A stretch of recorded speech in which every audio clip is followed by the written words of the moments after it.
তুই যদি আজ আমার জায়গায় থাকতিস, তোর মেয়েকে কখনো তুই একটা পাগলের সঙ্গে বিয়ে দিতে রাজি হতিস? তুই কি অজয়কে পর বলে ভাবছিস? আজ আমার ছেলে পাগল হয়ে গেছে বলে ঠাকুরের সামনে করা শপথ তুই ভুলে গেলি? এই দুনিয়ায় সব মানুষই এমনই, নিজের স্বার্থে আঘাত পড়লে অন্যকে দেওয়া কথা ভুলে যেতে চায়। ডাক্তার বাবু, আমার ছেলে এত কষ্ট পাচ্ছে, ও কি ভালো হবে না ডাক্তার বাবু? কি করব বলুন, এছাড়া কোনো উপায় নেই। কিন্তু এই শক ট্রিটমেন্ট কতদিন চলবে ডাক্তার? আমিও ঠিক তাই ভাবছি। যা দেওয়া হয়েছে এর অধিক দেওয়াটা উচিত হবে না। এ তো ভালো হওয়ার তেমন লক্ষণ আমি কিছু দেখতে পাচ্ছি না। এর চিকিৎসাটাই তাই। আমি তো শক দিয়ে তার পুরনো স্মৃতিগুলো ভুলিয়ে দেওয়ার চেষ্টা করছি, কিন্তু অজয় বাবুর কেস হিস্ট্রি যা, আমি ভাবছি একটা মেয়ে পেলে। মেয়ে? হ্যাঁ, যে ওর যত্ন নেবে, সেবা শুশ্রূষা করবে। কিন্তু এরকম মেয়ে আমি কোথায় পাবো ডাক্তার? তাছাড়া পাগলের সেবা করতে কে কেনই বা রাজি হবে? কেন রাজি হবে না? when there is a will there is a way। আপনারা চেষ্টা করুন না, নিশ্চয়ই পাবেন। আমি আসছি ম্যাডাম, নমস্কার। বৌদি, কাঁদছেন কেন? ডাক্তার হয়তো ঠিকই বলেছে, কিন্তু কিন্তু অজয়ের এই অবস্থায় তাকে মেয়ে দেবে কে? ওহো, তুই কেন এত ব্যস্ত হচ্ছিস? কোনো একটা উপায় বেরোবে না? আর কি উপায় বেরোবে?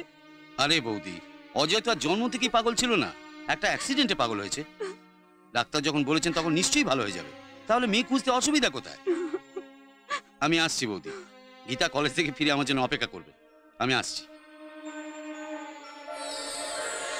গীতার সঙ্গে যদি অজয়ের বিয়ে হয় তাহলে বাধা কোথায়? সুদাম ঠাকুরপো তো অজয়ের সব কথা জানেন। ডাক্তারবাবু বলেছেন অজয়ের বিয়ে হলে ভালো হয়ে যাবে, অজয় আবার আগের মতো হয়ে যাবে। অজয় ভালো হয়ে যাবে, অজয় ভালো হয়ে যাবে। এই কি হলো? তুমি কিছু বলছিলে?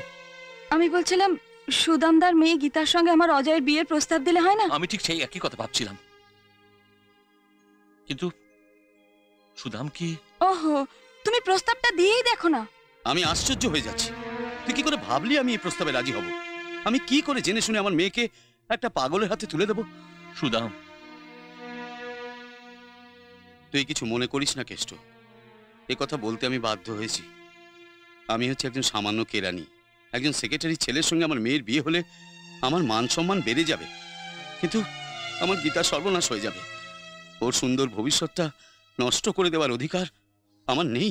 তুই আমার ছেলেবেলার বন্ধু, আমার ছেলের জন্য, তার ভালোর জন্য আমি তোর মেয়েকে চাইছি।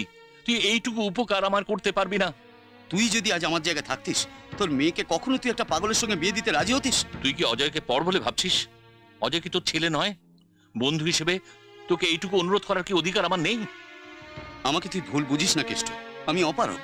এমন একটা অনুরোধ আমি রাখতে পারবো না, আমার পক্ষে অসম্ভব। রাখতে পারবি না যদি কথা দিয়েছিলি কেন? কেন আমার ছেলের সঙ্গে তোর মেয়ের বিয়ে দেওয়ার জন্য শপথ করেছিলি? আজ আমার ছেলে পাগল হয়ে গেছে বলে ঠাকুরের সামনে করা শপথ তুই ভুলে গেলি?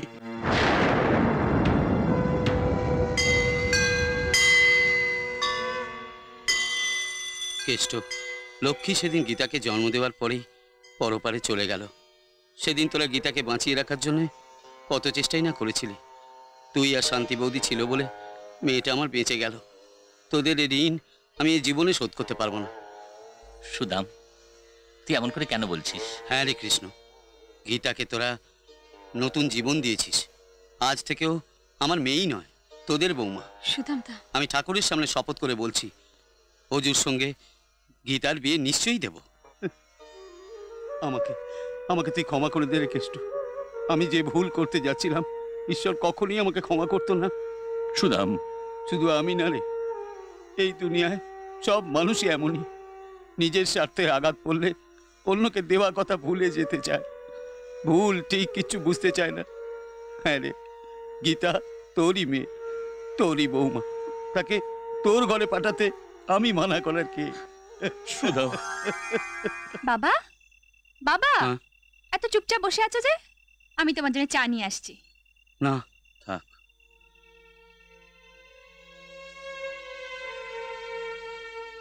কি হয়েছে বাবা?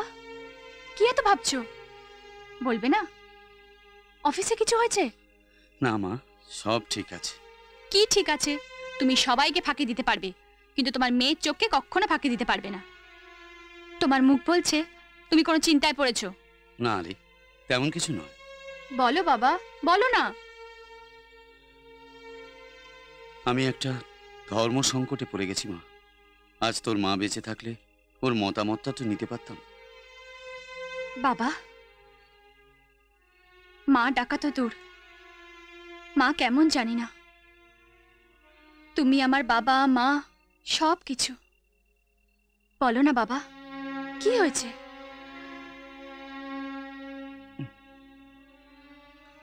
আমি তোর মত না নিয়েই তোর বিয়ে ঠিক করে ফেলেছি মা। বিয়ে? আমার বিয়ে? হ্যাঁ রে মা, মেয়ে হয়ে জন্মেছিস, আজ না হলে কাল পরের ঘরে তো যেতেই হবে। কিন্তু বাবা, আমার পড়াশোনার কি হবে? তুই যে বাড়ির বউ হয়ে যাবি, তোর সেই ইচ্ছায় ওরা কোনো বাধা দেবে না মা। তুমি আমায় জিজ্ঞেস না করে, আমার মতামত না নিয়ে, যার না তার সঙ্গে আমাকে। যার তার সঙ্গে নয় মা, ইন্ডাস্ট্রি সেক্রেটারি শ্রীকৃষ্ণ চৌধুরীর, মানে তো শ্রীকৃষ্ণ মেশোর ছেলের সঙ্গে। বাবা। হ্যাঁ মা, আসলে ওদের প্রস্তাবে আমি রাজি না হয়ে পারলাম না। কিন্তু মা। বাবা। গীতা, শোন মা। এই জানো কি, তোমার হাত আমার হাতে দেওয়ার জন্যে পরোয়ানা জারি হয়ে গেছে।